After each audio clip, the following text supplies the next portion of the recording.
What was it like to study in a medieval university? Imagine walking into a place where the air is thick with the scent of old books and the sound of scholars debating.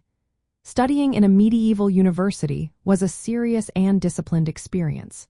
It was mostly for men from wealthy or religious families.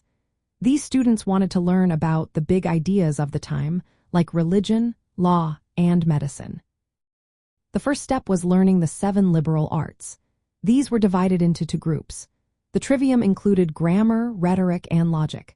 These helped students think clearly and speak well. The quadrivium had arithmetic, geometry, music, and astronomy. These subjects were about numbers and understanding the natural world.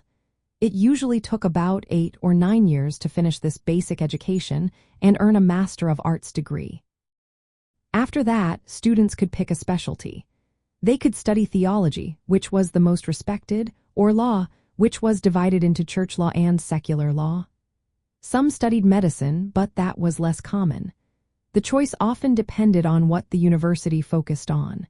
For example, the University of Paris was famous for theology, while Bologna was known for law.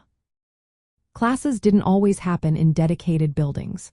Early on, they took place in churches, homes, or rented spaces. Later, universities built their own halls and libraries. Teachers, called masters, had the right to teach anywhere.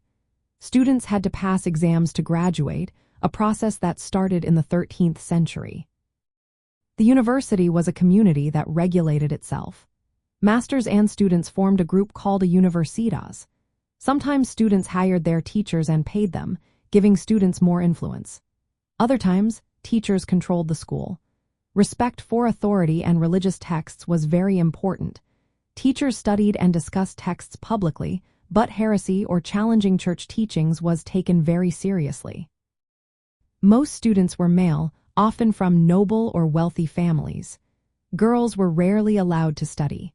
Education was closely linked to the church, which ran schools and universities. Learning was seen as a way to serve God, the church, or to prepare for careers in law or medicine. Studying in a medieval university was tough and demanding. It was about mastering classical ideas, religious beliefs, and preparing for important roles in society. The whole experience was shaped by social class, religious authority, and the limited access to education during those times.